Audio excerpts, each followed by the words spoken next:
छत्तीसगढ़, जिसे धान का कटोरा कहा जाता है, ये वो राज्य है जहां पर लोग सबसे ज्यादा चावल खाना पसंद करते हैं। इस राज्य का सबसे बड़ा राजनीतिक मुद्दा भी है। हर फसल के लिए एक एमएसपी निर्धारित है कि समय के साथ कृषि की लागत भी बढ़ रही है। केंद्र सरकार ने जो समर्थन नीति या समर्थन मूल्य निर्धारित किया था उतना ही किसानों को मिलता था। सरकार ने किसानों को उनकी उपज के लिए न्यूनतम गारंटी मूल्य देने की नीति अपनाई। 2023-24 में राज्य सरकार ने 21 क्विंटल प्रति एकड़ की एक सीमा तय कर दी है। भाई, हर पार्टी के लिए धान खरीदी या धान की कीमत सबसे बड़ा मुद्दा होता है। मतलब 39 लाख मैट्रिक टन कहां है वो भगवान ही जाने।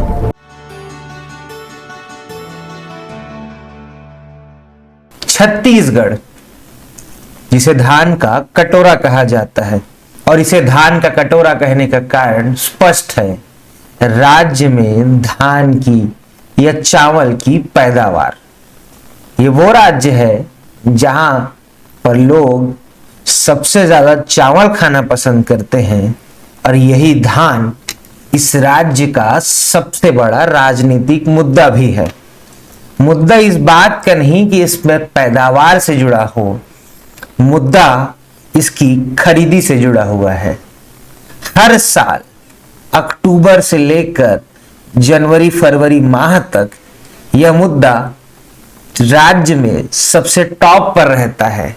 सत्ता पक्ष सदैव ये क्लेम करती है कि उसने इस साल बढ़ चढ़कर धान खरीदी की, तो वहीं विपक्ष बार बार यह आरोप लगाता है कि किसानों के साथ अन्याय हो रहा है, पर्याप्त मात्रा में उनकी धान की खरीदी नहीं हो रही है। ये मसला साल में लगा ही रहता है, और ये मसला चुनाव के नजदीक आते ही और व्यापक हो जाता है। व्यापक इस बात का कि प्रमुख पार्टियां अपने आप को किसान हितैषी बताने लगती है और हर चुनाव में ये घोषणा करने लगती है कि इस बार हम इनसे ज्यादा रेट से धान खरीदेंगे। तो क्या छत्तीसगढ़ में धान की खरीदी एक प्रमुख मुद्दा है? इस बात से मैं बिल्कुल गुरेज नहीं कर सकता, पर हाँ, सच तो ये है कि इस मुद्दे पर चर्चा भी कभी नहीं किया जाता। तो आज हम उसी विषय पर आपसे चर्चा करेंगे। नमस्कार, मेरा नाम है गौरव शर्मा, और आज हम जिस विषय पर चर्चा करने वाले हैं वो है छत्तीसगढ़ की धान खरीदी नीति। ये वो नीति है जिस नीति के कारण सरकारें पलट जाती है। हर बार किसान का ये कहना होता है कि सरकार उसे उचित मूल्य नहीं दे रही है, उसकी जितनी पैदावार है उस हिसाब से धान की खरीदी नहीं कर रही है। तो वही सरकार अपने आप में हर साल इस बात का ढिंढोरा पीटती है कि पिछले साल की तुलना में उसने इस साल ज्यादा धान खरीदा और ज्यादा से ज्यादा किसानों को लाभान्वित किया। तो क्या है पूरी धान खरीदी नीति, इसकी हम शुरुआत करते हैं। तो सबसे पहले हम जिस विषय पर चर्चा करने वाले हैं वो है छत्तीसगढ़ की धान खरीदी नीति के परिचय अथवा पृष्ठभूमि पर। ठीक, तो सबसे पहले हम ये देखते हैं कि धान खरीदी नीति राज्य सरकार की वह व्यवस्था है जिसके अंतर्गत प्रदेश के किसानों से धान को समर्थन मूल्य, जिसे एमएसपी अथवा राज्य द्वारा घोषित मूल्य पर अधिग्रहित किया जाता है। यह नीति निम्न उद्देश्यों को साधने के प्रयास है। तो इस पे अपन बाद में आते हैं। पहले ये समझिए कि देश में हर फसल के लिए एक एमएसपी निर्धारित है। एमएसपी का अर्थ होता है ये वो प्राइस है जिससे कम इस देश में कोई भी व्यक्ति अपने फसल को नीचे नहीं बेच सकता। और इससे ज्यादा भी नहीं बेच सकता। हालांकि कुछ मामलों में कभी कभी नीलामी वगैरह होती है तो इसमें वृद्धि होने की संभावना होती है, पर यह तो निश्चित है कि इससे कम नहीं होता। पर राज्य शासन अपने स्तर पर किसानों को लाभ देने के लिए उस एमएसपी पर बोनस दे सकती है, जैसे कि छत्तीसगढ़ में धान खरीदी को लेकर होता है, जिस पर हम आगे चर्चा करेंगे। तो सबसे पहले हम अब आगे बढ़ते हैं तो हम ये देखते हैं कि भाई सरकार का इस नीति के तहत उद्देश्य क्या है। तो हम सबसे पहले देखते हैं किसानों को न्यूनतम सुरक्षा। अब आप इस चीज को समझिए कि प्रदेश में या देश में किसानों के फसल से जुड़े कुछ सुरक्षा के विशेष व्यवस्था नहीं है। अब आप ये समझिए, एक आंधी तूफान किसी भी किसान की पूरी फसल को बर्बाद कर सकता है या उसके फसल पर ऐसा प्रभाव डालता है कि वो फसल उस योग्य ना हो या उस प्रकार की उसमें पैदावार ना दिखे जो मार्केट में उसे अच्छा रेट दे। इस कारण से सरकार ने स्वयं से निर्णय लिया कि वो बाजार मूल्य में अत्यधिक गिरावट की स्थिति में किसानों को एक निश्चित मूल्य सुनिश्चित करे और उनके फसलों के लिए एक न्यूनतम सुरक्षा दे सके। दूसरा जो चीज है वो अन्न भंडारण एवं खाद्य सुरक्षा। अब आप इस चीज को समझिए कि छत्तीसगढ़ में चलता है पीडीएस, ठीक। अब इसके तहत क्या होता है कि राज्य सरकार के द्वारा गरीब लोग या फिर कहें राज्य के हर व्यक्ति जिसका नाम राशन कार्ड में जुड़ा है उसके लिए चावल दिया जाता है राज्य सरकार की ओर से। अब राज्य सरकार को आम जनता को चावल देना है, तो चावल जब देना है तो उसके लिए उसे धान की आवश्यकता होती है, क्योंकि चावल तो धान से ही बनता है। ऐसी स्थिति में राज्य सरकार को धान भंडारण एवं खाद्य सुरक्षा के लिए भी धान खरीदना आवश्यक हो जाता है। उसके बाद तीसरी चीज है स्थिरता एवं बाजार का नियंत्रण। धान के प्रवाह, मिल क्षमता और लघु किसानों की भागीदारी सुनिश्चित करना।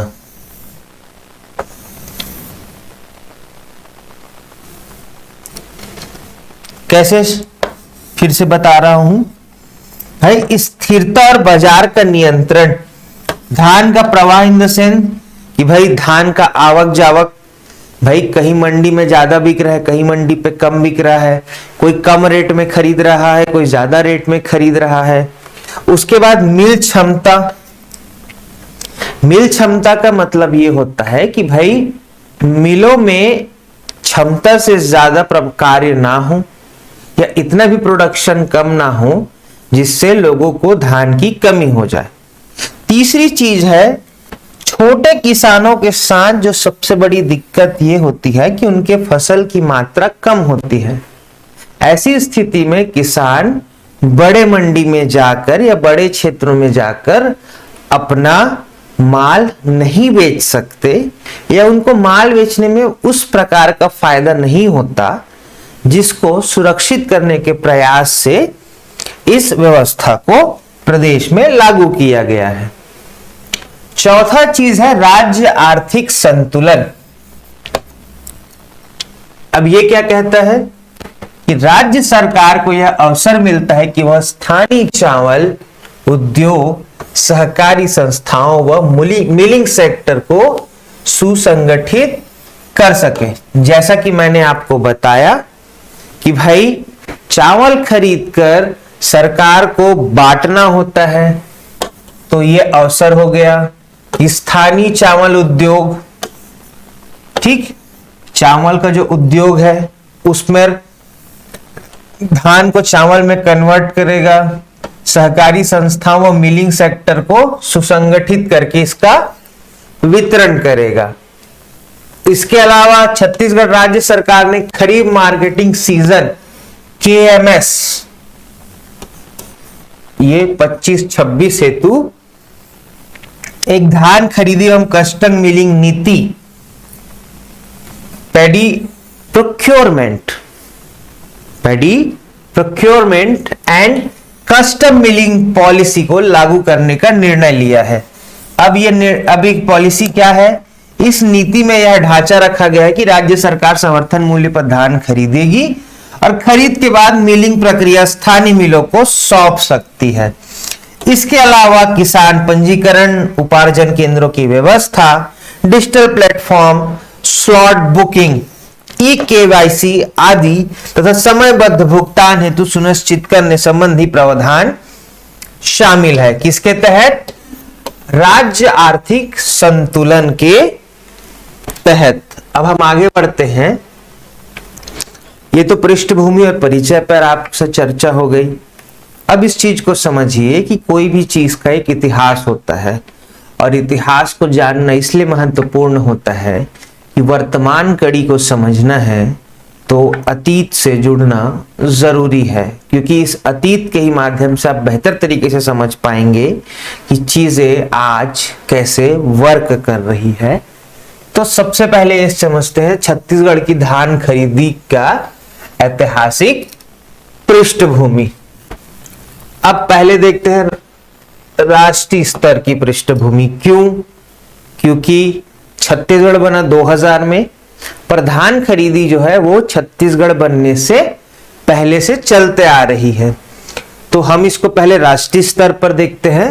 भारत में धान खरीदी सरकारी खरीदी का ढांचा हरित क्रांति ग्रीन रेवोल्यूशन के बाद विकसित हुआ। कब से विकसित हुआ? ग्रीन रेवोल्यूशन के बाद भारत में धान खरीदी के जो ढांचा है वो विकसित हुआ।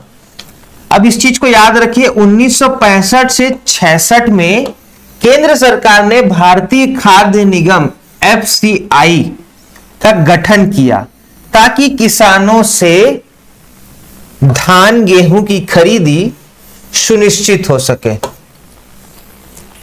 याद कर लो, भारत में जो धान खरीदी है वो हरित क्रांति के बाद चालू हुआ।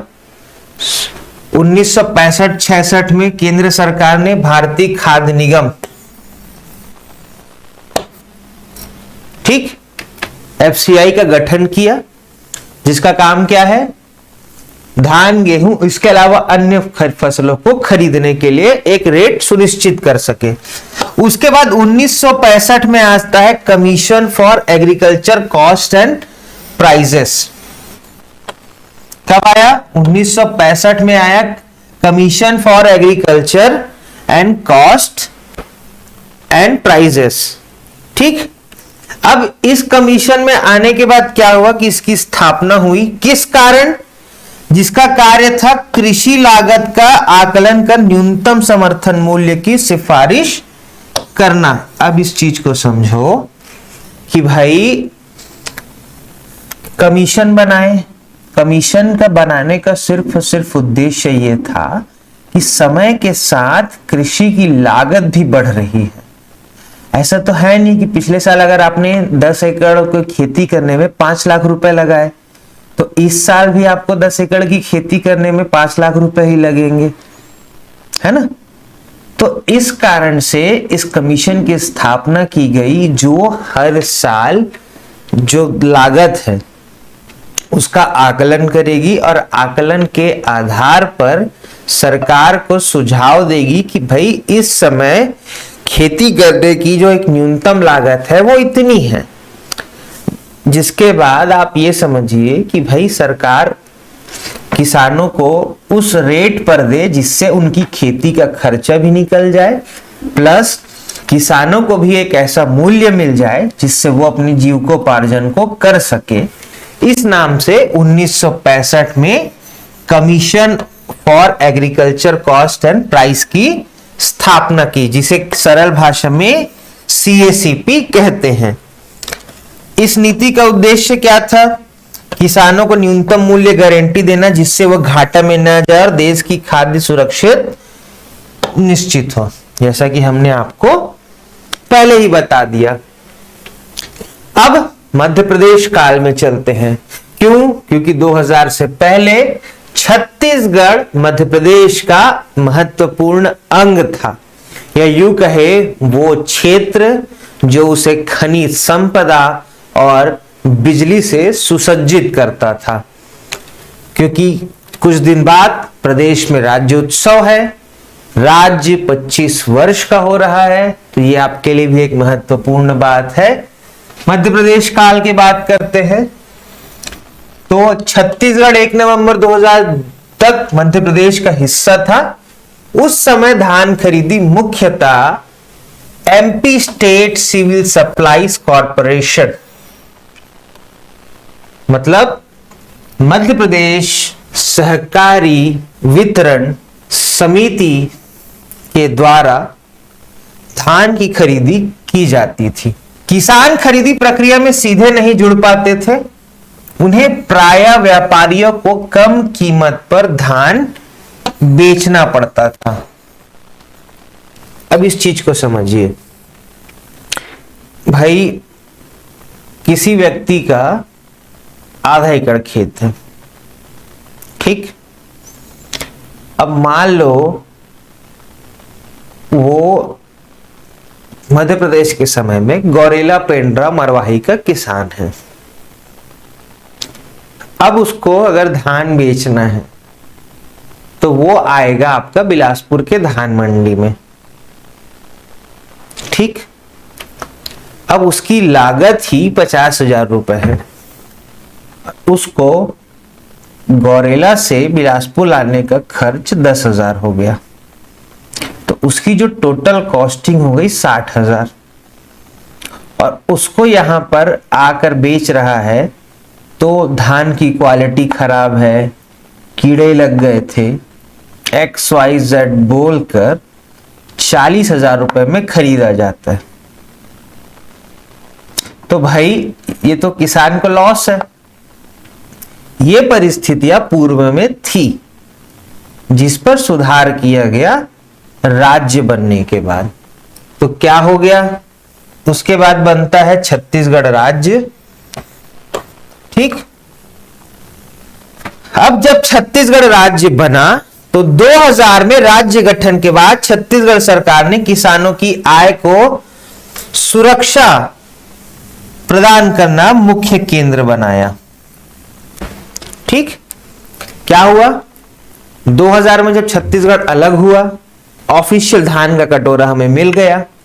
तो अब जब धान का कटोरा मिल गया तो सरकार ने यह सोचा कि भाई किसानों को अब उनकी फसल का कीमत सुनिश्चित कर देना चाहिए, ताकि उनकी जो आय की सुरक्षा है वो बनी रहे। जिसके बाद क्या हुआ, 2002-03 में राज्य ने मार्कफेड, किसकी?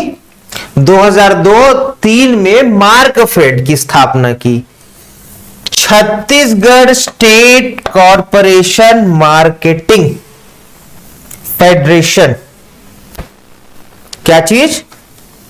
छत्तीसगढ़ राज्य कॉरपोरेटिव मार्केटिंग फेडरेशन के माध्यम से सहकारी समितियों के जरिए सीधे धान खरीदी प्रारंभ कर दी। क्या हुआ? 2002-03 में छत्तीसगढ़ शासन ने मार्कफेड के तहत सीधे किसानों से धान खरीदी की शुरुआत कर दी। यहां से छत्तीसगढ़ में धान खरीदी का रेवोल्यूशन आया। यहां से किसानों को न्यूनतम समर्थन मूल्य मिलना चालू हुआ। अब इस खरीदी का उद्देश्य क्या था? किसानों को बिचौलियों से मुक्त कर सीधे समर्थन मूल्य देना। भाई जब तक किसान को डायरेक्ट सेलिंग की पावर नहीं आती, direct selling in the sense not from the MLM, direct selling in the sense कि भाई किसान सीधे सरकार को अपना माल बेचेगी, तो इसमें बिचौलिया आएंगे नहीं। बिचौलिया आएंगे नहीं तो उनको कमीशन ना खाएंगे ना वो रेट को डाउन कर सकेंगे। अब आप इस चीज को समझिए कि किसी भी चीज का रेट बढ़ाने का या डाउन करने का क्षमता बिचौलियों के पास होता है। ये सभी मार्केट की स्थिति है। तो वो अक्सर हमेशा कम दाम में खरीदते हैं, ज्यादा दाम में बेचवाते हैं। हालांकि कभी कभी कम दाम की चीजों को ज्यादा दाम में भी बेचवाते हैं। लॉस है, प्रॉफिट नहीं है, दोनों है। पर मुख्यतः ये हमेशा से रही है कि किसानों को सस्ते धान लेकर व्यापारियों तक वो धान पहुंचने में महंगा हो जाता है। अब इससे नुकसान दोनों का था। किसान को कम मिला, व्यापारी को ज्यादा मिल गया, महंगा मिल गया, बीच में बिचौलिया का मजा हो गया। फिर 2004-05 में राज्य ने पहली बार किसानों को सीधे भुगतान चालू कर दिया। मतलब सीधे भुगतान इन द सेंस कि खाते पे नहीं, मैंने अपना धान बेचा और मुझे तुरंत वहां से कैश मिल गया। ये था। अब आता है बोनस और राज्य में समर्थन नीति। ये जो चल रहा था अब तक 2000 से 2004-05 तक, तब तक छत्तीसगढ़ के किसानों को जो समर्थन मूल्य मिलता था वो केंद्र का समर्थन मूल्य मिलता था। मतलब केंद्र सरकार ने जो समर्थन नीति या समर्थन मूल्य निर्धारित किया था उतना ही किसानों को मिलता था। पर 2008-09 में छत्तीसगढ़ राज्य ने यह सोचा कि भाई किसानों को केंद्र सरकार ने जो एमएसपी डिसाइड की है उससे भी ज्यादा उनको फायदा दिया जाए, इसके लिए उसने एमएसपी के साथ बोनस की घोषणा की। तो आप ये समझिए कि 2008-09 में राज्य ने किसानों को केंद्र सरकार द्वारा घोषित एमएसपी के अतिरिक्त राज्य बोनस देने का शुरुआत किया। ठीक, राज्य बोनस देने का शुरुआत किया। तो जिसमें क्या हुआ, यह बोनस 270 रुपए से 300 रुपए प्रति क्विंटल तक रखा गया, जिससे किसानों की आय में उल्लेखनीय वृद्धि हुई। क्या हो गया, जैसे मान लो सरकार ने 2000 रुपए रखा, ठीक, प्लस 270 रुपए बोनस हो गया, तो छत्तीसगढ़ के किसानों को 2270 रुपए प्रति क्विंटल धान का मिलने लगा 2008-09 से। ठीक, लेकिन 2008-09 से पहले जब राज्य ने बोनस नहीं दिया था, केंद्र सरकार ने जो एमएसपी डिसाइड किया था, जैसे मान लो 2000 ही डिसाइड किया था, तो उनको प्रति क्विंटल 2000 रुपए मिलता था। सरल भाषा में आपको समझा दिया गया। उसके बाद क्या हुआ कि बोनस नीति छत्तीसगढ़ को धान उत्पादन में अग्रणी बनाने में सहायक बनी। राज्य को धान का कटोरा कहा जाने लगा। अब आप इस चीज को समझो मेरे भाई और बहन। भाई मैंने चावल बोया, चावल की क्वालिटी कुछ भी रहे उससे मतलब नहीं है सरकार को। सरकार को मतलब है चावल से। अब आप विष्णुभोग बो, HMT बो, महामाया बो, सरना बो, कुछ भी बो, उसको मतलब है धान से। तो ऐसी स्थिति में क्या है, किसान को एमएसपी भी मिल रहा है, बोनस भी मिल रहा है, प्लस कोई एक फिक्स क्राइटेरिया भी नहीं है कि यही प्रकार का धान बोना है। तब क्या हुआ, किसानों ने ज्यादा पैदावार बढ़ाना चालू किया, जिसका फायदा क्या हुआ कि जब पैदावार बढ़ी तो छत्तीसगढ़ में धान का कटोरा कहा जाने लगा। कब कहा जाने लगा, भाई जब पैदावार बढ़ेगी तो धान की वृद्धि बढ़ी, और धान की वृद्धि बढ़ी तो छत्तीसगढ़ को धान का कटोरा कहा जाने लगा।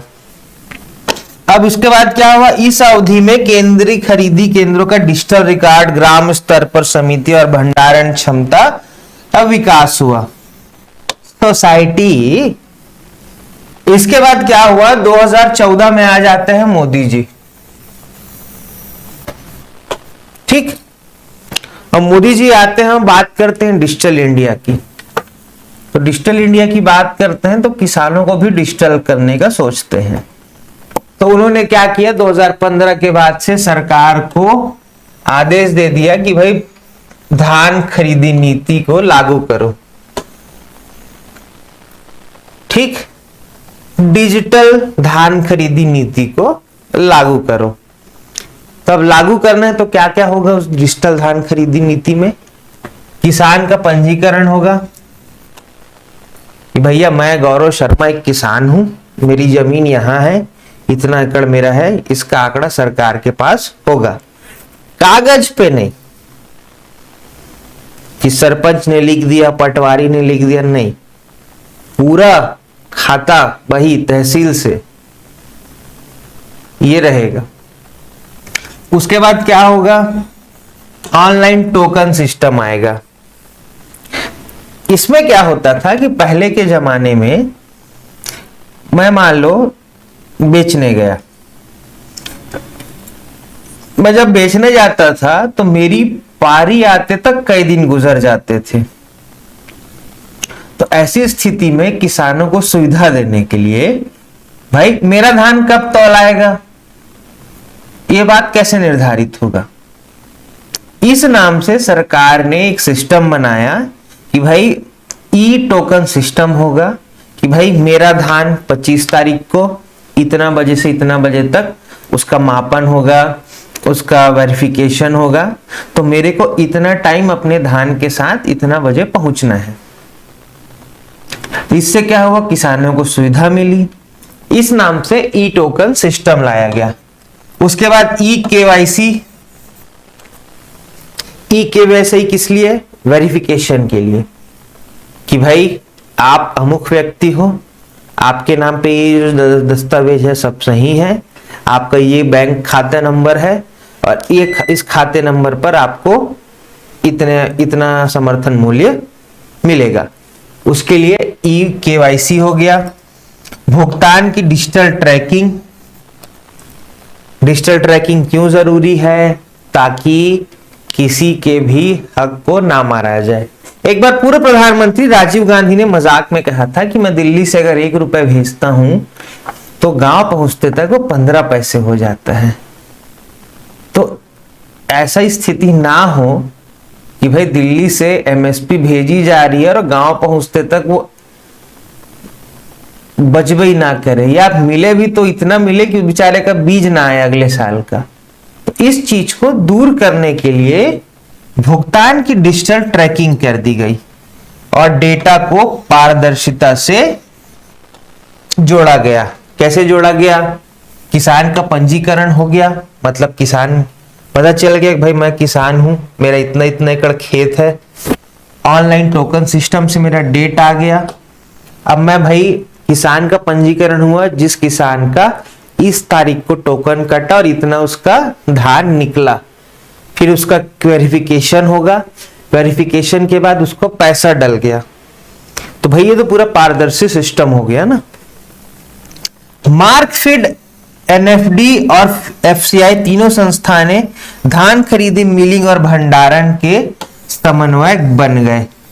इस पर भी मैं आपको पूरा बताऊंगा कि मार्कफेड क्या है, एनएफडी क्या है, क्योंकि छत्तीसगढ़ में प्रमुखता से ये दोनों ही चलते हैं। ठीक, नवीन युग, युवाओं का युग, या 25 वर्षीय छत्तीसगढ़ का, अब इस पे चर्चा करते हैं। राज्य सरकार ने 2025-26 खरीफ विपणन वर्ष के लिए नई धान खरीदी नीति लागू कर दी है, जिसमें क्या क्या है, डिजिटल पंजीकरण है जो हमने देख चुका है, बायोमेट्रिक सत्यापन, अंगूठा लगाकर याद कर लो, स्लॉट बुकिंग। अब मजेदार बात, पहले क्या होता था कि टोकन आपको मिलता था भाई, पहले सरकार बताती थी कि आपको इस तारीख को आकर अपना धान बेचना है।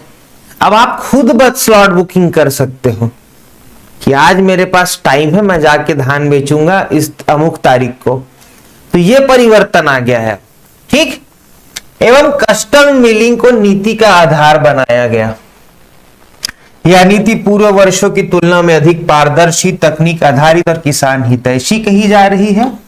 नीति के अंतर्गत धान खरीदी 15 नवंबर 2025 से 31 जनवरी 2026 तक चलेगा। ठीक।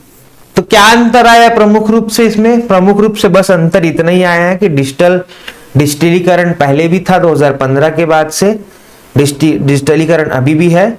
बस अंतर ये है कि पहले टोकन जनरेट होता था, अब स्लॉट बुकिंग होता है। पहले सरकार बताती थी कि इस तारीख को आकर आप धान बेचो हमको, अब आप खुद का मन है कि भैया आप मेरे को इस तारीख को मेरे को टाइम दे दो, मैं आके धान बेचूंगा। ये सुविधा आ गई है।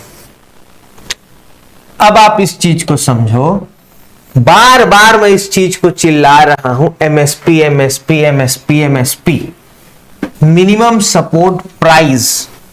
तो एमएसपी जो संस्था निर्धारित करती है उसके बारे में भी जानना जरूरी है। तो एमएसपी का निर्धारण करता है commission for agriculture cost and price. ठीक। जिसे सीएसीपी कहते हैं। अब इसका काम क्या है? कृषि लागत एवं मूल्य आयोग। हिंदी में बोलूं तो कृषि लागत एवं मूल्य आयोग भारत सरकार का एक वैधानिक सलाहकार आयोग है जो देश में कृषि उत्पादों के न्यूनतम समर्थन मूल्य, मिनिमम सपोर्ट प्राइस, ठीक, क्या मिनिमम सपोर्ट प्राइस निर्धारित करने हेतु सिफारिशें देता है। अब आप इस चीज को समझो, लागू करना अलग होता है, सिफारिश देना अलग होता है। मतलब मैं सरकार को सिफारिश दे सकता हूं कि आप ये काम कर सकते हैं, लेकिन मैं ये घोषणा नहीं कर सकता कि सरकार ये काम करेगी। तो ये एक मेजर अंतर है, इस चीज को समझिए। तो ये काम है इसका सिर्फ सिफारिश देना कि भैया ये रिपोर्ट बनाती है और दे देती है सरकार को कि ये अमुक अमुक का ये हो रहा है, खर्चा हो रहा है, उस आधार पर आप इतना इतना प्राइस करके दे सकते हो। अब इसकी स्थापना का उद्देश्य क्या है? स्थापना का उद्देश्य क्या होगा भैया? उचित मूल्य दिलवाना किसानों को, लागत की भरपाई करवाना और कृषि क्षेत्र में स्थिरता प्रदान करना। तीन चीज प्रमुख है। उनको उचित मूल्य दिलवाना ताकि उनको अपनी मेहनताना मिल सके, लागत की भरपाई ताकि उनका नुकसान न हो सके, और कृषि क्षेत्र में स्थिरता बनाए रखना ताकि फूड की कमी देश में ना हो। अब इसके जानकारी यह है कि 1965 में स्थापित हुआ, पहले भी बता दिया हूं। कृषि मंत्रालय के अंतर्गत इसकी स्थापना हुई। पृष्ठभूमि क्या है? 1960 के दशक में भारत में खाद्य संकट और मूल्य अस्थिरता की स्थिति थी। जैसा कि हम सब जानते हैं 1960 के आसपास चीन इंडो वॉर के भी समय वैसे ही था। पूर्व प्रधानमंत्री लाल बहादुर शास्त्री जी को बोलना पड़ गया था कि एक टाइम खाना खाओ और जो पैसा बचता है उसे देश के सैनिकों के लिए लगाओ। सरकार ने किसानों को उनकी उपज के लिए न्यूनतम गारंटी मूल्य देने की नीति अपनाई ताकि वे नुकसान से बच सके और खाद्यान्न उत्पादन बढ़े। ये 1960 के दशक की बात हो रही है। लेकिन उस चीज को समझो कि पहले जो 1965 में एग्रीकल्चर प्राइस कमीशन बना, ठीक, जिसका काम था कृषि के मूल्य को निर्धारित करना या कृषि उत्पाद के मूल्य को निर्धारित करना, जिसको 1985 में पुनर्गठित कर commission for agriculture cost and price रखा गया। तो आप ये समझो कि 1965 में इसकी स्थापना हुई थी, इसकी एग्रीकल्चर प्राइस कमीशन की, ठीक। लेकिन 1985 में इसे पुनर्गठित कर दिया गया और इसका नाम रख दिया गया commission for agriculture cost and price. ये एक अंतर है। अब इसकी संरचना समझते हैं। इसमें टोटल 5 सदस्य होते हैं। पहला है अध्यक्ष, सदस्य सचिव, कृषि विशेषज्ञ, अर्थशास्त्री, नीति विश्लेषक। अध्यक्ष जो समिति के रिपोर्ट पर जो समिति का चेयरमैन होता है, सदस्य सचिव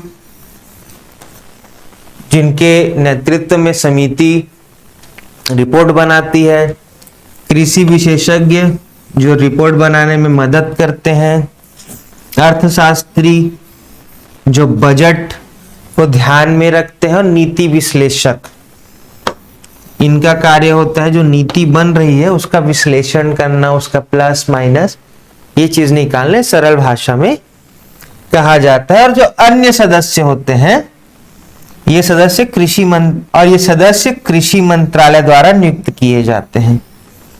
तो संरचना क्या होती है? 5 सदस्यों की टीम होती है जिसको कृषि मंत्रालय नियुक्त करता है, जिसमें अध्यक्ष होता है, सदस्य सचिव, कृषि विशेषज्ञ, अर्थशास्त्री और नीति विश्लेषक। मुख्य कार्य क्या है? एमएसपी की सिफारिश देना। प्रमुख 23 फसलें हैं। कौन कौन सी? धान, गेहूं, दालें, तिलहन, कपास, ये प्रमुख फसलें हैं ना। लागत एवं लाभ का विश्लेषण। लागत एवं लाभ का विश्लेषण कैसे? A2 प्लस FL और C2, लागत के आधार पर मूल्य निर्धारण। अब आपके मन में आएगा A2 क्या होता है, A2 प्लस FL क्या होता है और C2 क्या होता है। तो A2 का अर्थ होता है जो खर्च है, खर्च इन द सेंस कि भाई किसी भी व्यक्ति को कृषि करनी है या मैं कोई फसल लगाया हूं, तो सबसे पहले फसल लगाने के लिए जमीन चाहिए, लेबर चाहिए, है ना। लेबर के बाद क्या चाहिए? सबसे पहले चाहिए कीटनाशक, सबसे पहले चाहिए बीज, बीज के बाद चाहिए उसमें कीटनाशक, ठीक, और चीजें जो उसकी पैदावार को बढ़ाने के लिए जरूरी है। ये सब आते हैं A2 में। A2 plus FL in the sense होता है खर्च के अलावा लेबरों पर जो खर्च हुआ है, फैमिली लेबर। भाई किसान है तो खुद ही कृषि करता है, तो उसकी जो लेबर है उसके लिए भी तो एक प्राइस निर्धारित होना चाहिए ना।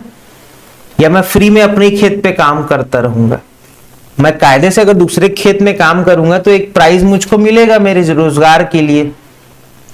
तो A2 मतलब कॉस्ट प्लस FL मतलब फैमिली लेबर।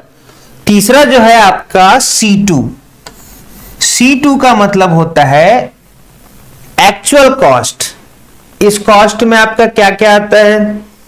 आपका जमीन का भी खर्च आता है, और आपका जैसे मान लो आप जमीन लीज पर लेके कृषि कर रहे हो, ये उसका खर्च को काउंट करता है। तो ये जो तीनों हैं इसके लागत के आधार पर मूल्य निर्धारित करता है कि भैया व्यक्ति कीटनाशक डाल रहा है, बीज डाल रहा है, तो उसकी कॉस्टिंग क्या आ रही है, प्लस जो फैमिली लेबर लगा रहा है उसकी कॉस्टिंग क्या आ रही है। C2 मतलब का अर्थ होता है कि भैया मान लो अगर मैं लीज पर लेके काम कर रहा हूं तो उसका खर्चा कितना है। इन सबको मिलाकर MSP निर्धारित करते हैं। अब किसानों को न्यूनतम लाभ सुनिश्चित करने तो लागत से ऊपर का मूल्य समर्थन देना, फसल पैटर्न और उत्पादन पर प्रभाव का अध्ययन करके कृषि नीति में सुधार हेतु सुझाव देना और कृषि उत्पादों की आपूर्ति और मांग का मूल्यांकन। क्या क्या है इसके मुख्य कार्य, फिर से देख लो। MSP की सिफारिश देना, दूसरा है लागत एवं लाभ का विश्लेषण, तीसरा है फसल पैटर्न उत्पादन पर प्रभाव का अध्ययन करना, कृषि नीति में सुधार हेतु सुझाव देना और कृषि उत्पादों की आपूर्ति एवं मांग का मूल्यांकन। ये है काम। अब धान खरीदी नीति में CACP की भूमिका क्या है। क्यों नहीं है भैया भूमिका, सबसे महत्वपूर्ण भूमिका तो इसी की है, क्योंकि यही तो सिफारिश देता है केंद्र सरकार को। केंद्र सरकार फिर नीति मतलब केंद्र सरकार फिर मूल्य निर्धारित करती है। मूल्य निर्धारित करने के बाद फिर राज्य सरकार उस पर बोनस निर्धारित करती है। ठीक, बता दिया। जैसे कि उदाहरण है 24-25 के लिए CACP द्वारा धान का MSP 2300 प्रति क्विंटल रखा गया था ग्रेड A के लिए, जबकि सामान्य धान के लिए 2280 था। अब इस पे सरकार ने बोनस दिया और आपको 3150 में खरीद रहे हो आप, सॉरी 3150 में खरीद रही है सरकार। अब छत्तीसगढ़ में धान खरीदी नीति की मुख्य बातें। अब आप इस चीज को समझो कि भाई छत्तीसगढ़ में धान खरीदी नीति 2025-26 अभी स्टार्ट होने वाला है। उसकी प्रमुख बातें क्या है, हम उस पर चर्चा करते हैं।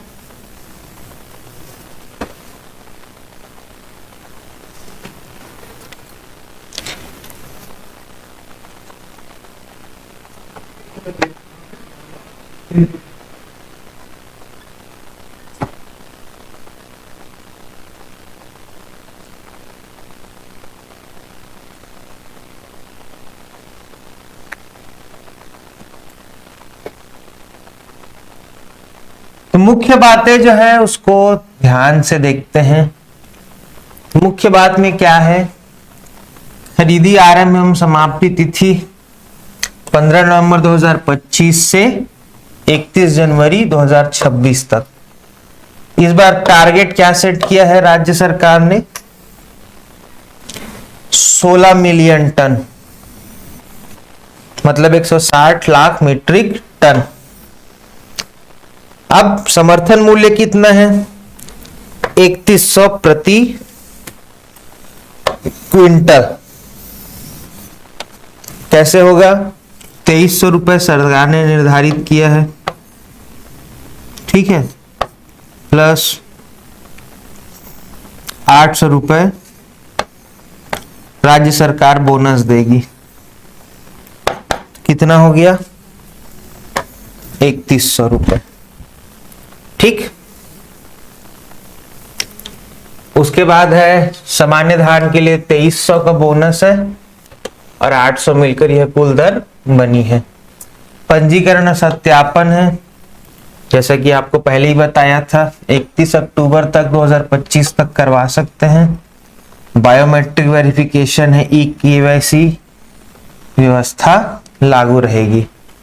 टोकन और नियंत्रण है, स्लॉट बुकिंग आ गया है, पहले ही मैंने बता दिया था। इलेक्ट्रॉनिक तराजू और पारदर्शिता है। अब पहले क्या होता था, बांट से चलता था, अब क्या इलेक्ट्रॉनिक तराजू से मापन होता है। बोरा व्यवस्था, ये भी एक बहुत बड़ी दिक्कत होती थी पहले, व्यवस्था की गई है। नई बोरी की खरीदी स्वीकृत कर दी गई है राज्य सरकार के द्वारा। भुगतान तंत्र क्या है, सीधा बैंक हस्तांतरित होता है डीबीटी के तहत, मतलब खाते में आता है। मिलिंग और कस्टम मिलिंग क्या है, नीति में खरीदारी के बाद धान को स्थानीय मिलों द्वारा मिलिंग करवाने के लिए प्रावधान है, जिससे मिलिंग प्रक्रिया अधिक त्वरित हो सके। मतलब बिलासपुर जिले का धान है तो बिलासपुर जिले के मिल में जाएगा। खरीदी केंद्रों का विस्तार व संस्थागत व्यवस्था। राज्य में 2058 सहकारी समितियों द्वारा, ठीक है, 2739 धान खरीदी केंद्र है। सहकारी केंद्र कितना है? 2058 और धान खरीदी केंद्र 2739। अब ये जिला स्तर पर, पंचायत स्तर पर इसकी नियंत्रण की निगरानी व्यवस्था है। बहुत बड़ी बात नहीं है, स्लाइड से आपको समझ आ गया होगा। अब इसका उठाव, हर साल खबरें आती हैं कि धान सड़ रहा है, ये हो रहा है, वो हो रहा है, कुछ होता ही है। लेकिन धान की खरीदी की उठाव क्रिया त्वरित की जाएगी। कस्टम मिलिंग के लिए मिलर्स को डीओटी जारी किए जाते हैं और उठाव की जिम्मेदारी सुनिश्चित की गई है ताकि धान खराब ना हो। भंडारण और अधिशेष धान का निपटान, अधिशेष धान के लिए नीलामी, ऑक्शन के माध्यम से निपटना सरकारी भंडारण केंद्रों में सुरक्षा का संरक्षण उपाय लागू है। ठीक है, अब हम चर्चा करने वाले हैं धान खरीदी की प्रक्रिया की। धान खरीदी की प्रक्रिया में क्या है? पहला है पंजीयन। कैसे पंजीयन होगा? खरीदी सीजन से पहले ही किसानों को पंजीयन कराना होता है।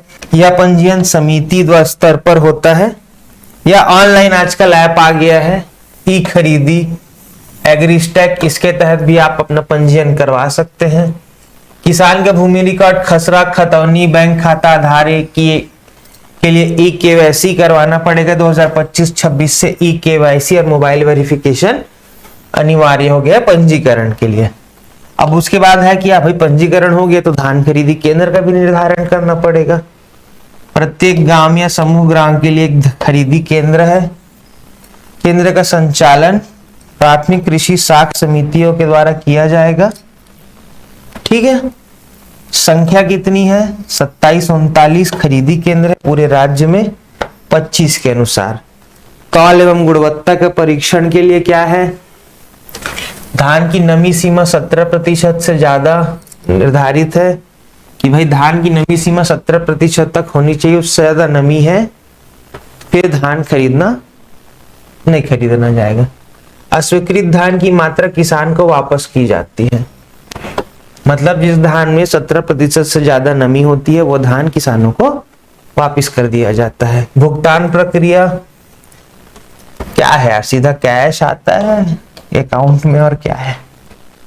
केंद्र सरकार का एमएसपी अंश फूड कॉर्पोरेशन ऑफ इंडिया के माध्यम से आता है और राज्य सरकार का बोनस अतिरिक्त दर में आता है। भुगतान जो होता है डायरेक्ट बेनिफिट ट्रांसफर में डीबीटी के द्वारा किया जाता है। भंडारण और परिवहन आप पहले से ही जान रहे हैं। अब इसको खरीदता कौन है?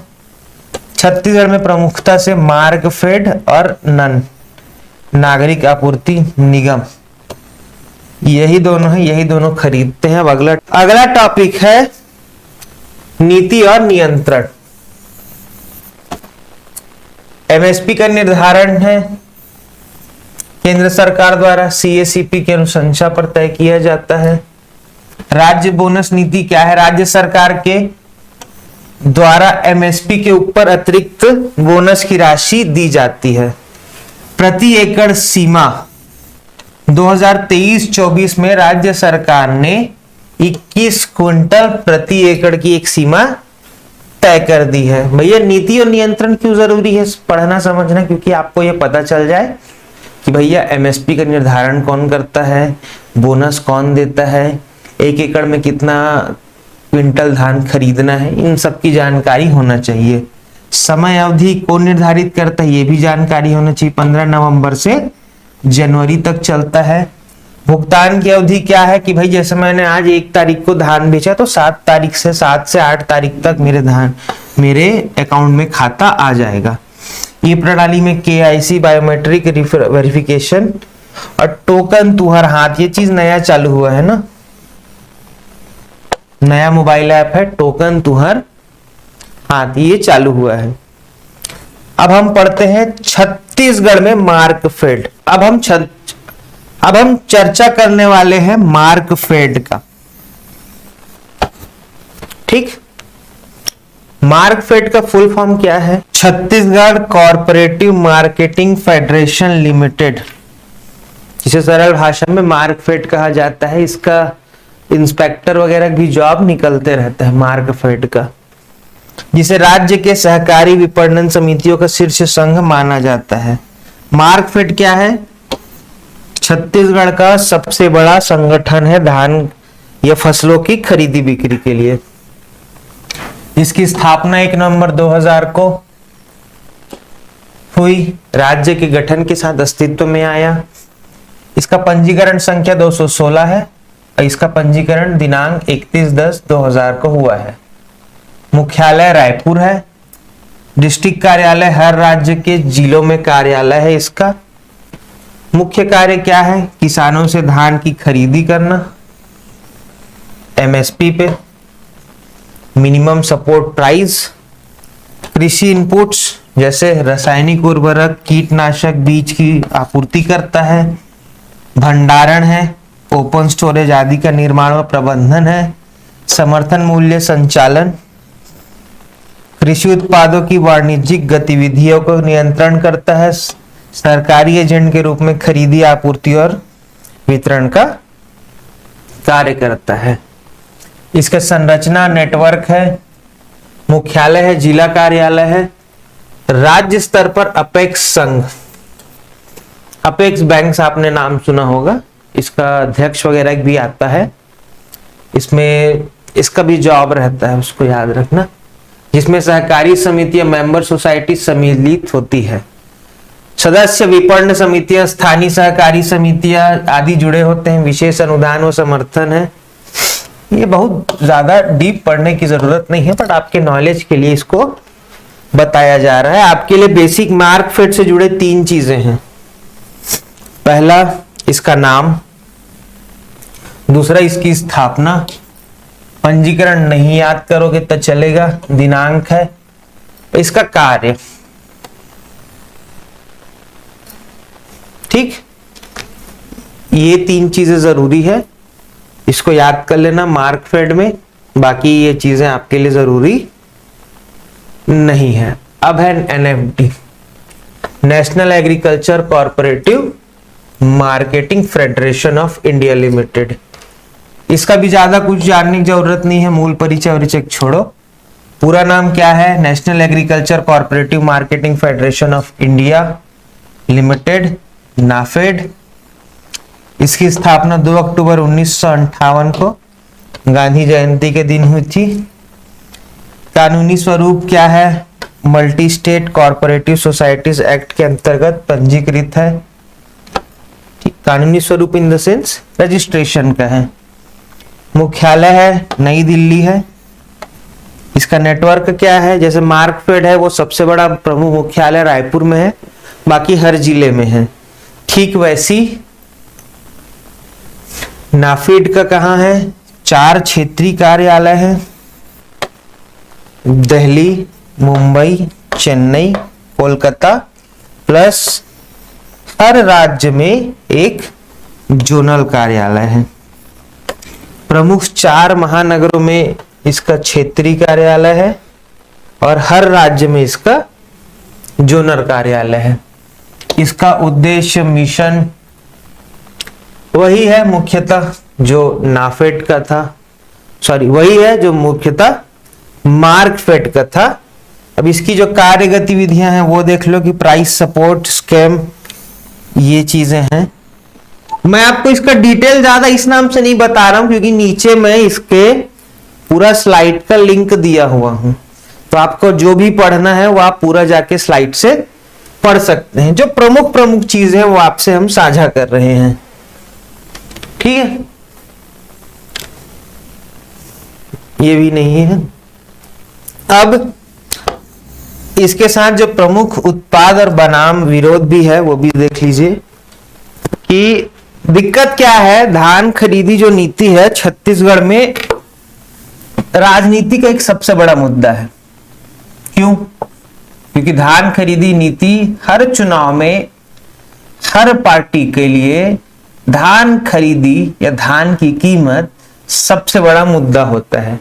किसी ने ज्यादा, कोई बोलता है कि इस बार हम इतना दे देंगे, कोई बोलता है हम इस बार इतना दे देंगे, और इसको जैसे ये खरीदी के दिन आते हैं राजनीति भी शुरू हो जाती है। तो इस बार क्या है, विपक्ष ने आरोप लगाया है कि छत्तीसगढ़ सरकार ने 149.25 लाख मीट्रिक टन धान खरीदी होने का दावा किया है।